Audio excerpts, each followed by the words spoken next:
আসসালামু আলাইকুম এভরিওয়ান। আজকে আরেকটা নতুন রেসিপি নিয়ে হাজির হয়েছি আপনাদের সামনে। ঢেঁড়স ভাজি সবাই খান, তবে আমি যেভাবে করি সেটা আপনাদের সাথে আজকে শেয়ার করব। ভিডিওটা দেখা শুরু করার আগে লাইক দিয়ে ভিডিওটা দেখা শুরু করুন। ইউটিউব থেকে দেখলে সাবস্ক্রাইব করে দিবেন, বেল আইকন টিপে রাখবেন। ফেসবুক থেকে দেখলে ফলো দিয়ে রাখবেন। যারা সাবস্ক্রাইব ফলো করেছেন তাদেরকে অসংখ্য ধন্যবাদ।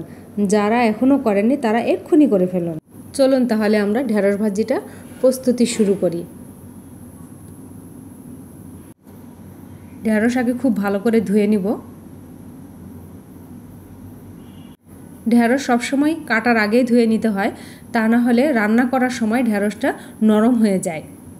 ভাজিটা একদমই হয় না, রান্নাটাও হয় না। ঢেঁড়স অবশ্যই কাটার আগে ধুয়ে নেবেন, তাহলে আপনার ভাজিটা খুব ভালো হবে। তা নাহলে ভাজি একদম নরম হয়ে যাবে। অনেক দিন পরে ভিডিও ছাড়ছি, শারীরিক, মানসিক, প্রাকৃতিক অনেক বিপর্যয়ের কারণে ভিডিওটা ছাড়তে অনেক দেরি। এরপর থেকে চেষ্টা করব ভিডিওটা রেগুলার ছাড়ার ইনশাল্লাহ। ঢেঁড়স ধোয়া কমপ্লিট হয়ে গেছে, এবার আমি ভাজি কেটে নিব। ভাজি কাটা হয়ে গেছে আমার, ভাজি কাটাটা দেখায়নি। আমি এবার চুলায় তেল দিয়ে দিলাম পরিমাণ মতো। একটা পেঁয়াজ কুচি দিলাম, একটা রসুন কুচি দিলাম, 4-5টা কাঁচামরিচ দিয়ে দিলাম। এটা একটু বাদামি রং করে নিয়ে আমি ভাজি দিয়ে দিব।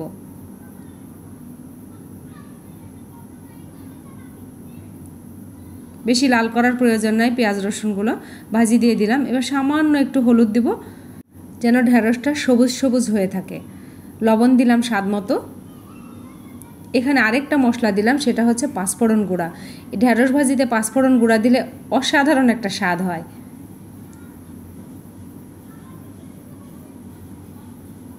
ঢাকনা দিয়ে ঢেকে দিলাম।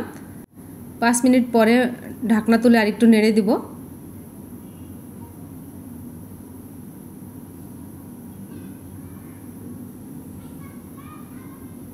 খুব সাধারণ, খুব সহজে রান্না করা যায়, খেতেও অসম্ভব মজা লাগে। যারা ঢেঁড়স ভাজি কখনো খাননি, ঢেঁড়স খান না, ঢেঁড়স পছন্দ করেন না, তারা এইভাবে করে খাবেন, দেখবেন যে খুব ভালো লাগবে। আমিও একসময় ঢেঁড়স খেতাম না, তবে এখন আমি ভীষণ পছন্দ করি। একটু পরপরই নেড়ে দিতে হবে, তা না হলে নিচে লেগে যাওয়ার ভয় আছে, পুড়ে যাবে। আবার ঢাকনা দিয়ে দিলাম। 5 মিনিট পরে আবার একটু ঢাকনা খুলে নেড়ে দেব।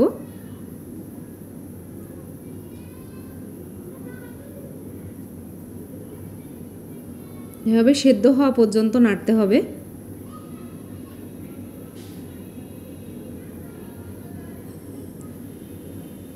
ঢেঁড়স ভাজিতে একটু তেল বেশি লাগে, তেল কম দিলে কিন্তু ঢেঁড়স ভাজিটা ভালো হয় না, আঠা হয়ে থাকে।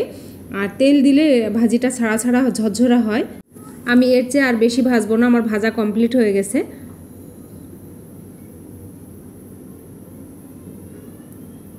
পরিবেশনের জন্য একটা বাটিতে নিয়ে আসছি।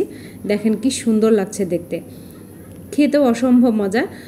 যাদের কোষ্ঠকাঠিন্য আছে তারা এই ঢেঁড়স ভাজি দিয়ে খাবেন, দেখবেন পরের দিন সকালে একদম পেট পরিষ্কার হয়ে যাবে। বাচ্চা বড় সবাই খুব পছন্দ করবে এটা। যারা ঢেঁড়স ভাজি খায় না তারা এটা অনেক মজা করে খাবে। একবার করে দেখবেন যে কত মজা লাগে। আমার এই রেসিপিটা যদি আপনাদের ভালো লেগে থাকে তাহলে ইউটিউব থেকে দেখলে অবশ্যই সাবস্ক্রাইব করবেন, বেল আইকন টিপে রাখবেন। ফেসবুক থেকে দেখলে ফলো দিয়ে রাখবেন। লাইক, কমেন্ট, শেয়ার করবেন ফ্রেন্ডস অ্যান্ড ফ্যামিলির মাঝে। যারা নতুন তাদের শিখতে সুবিধা হবে। আপনাদের একটা লাইক, কমেন্ট, শেয়ার আমার রান্নার প্রতি অনেক আগ্রহ বাড়িয়ে দেয়। এই ঢেঁড়স ভাজিটা খুব ঝটপট তৈরি করা যায়, রান্না করা যেমন সোজা, খেতেও খুব মজা। আমি আপনাদের সাপোর্ট পেলে অনেক দূর এগিয়ে যেতে পারবো। আপনারা আমাকে সাপোর্ট করবেন। এতক্ষণ মণিমার রান্নাঘর দেখার জন্য আপনাদের আন্তরিকভাবে ধন্যবাদ জানাই।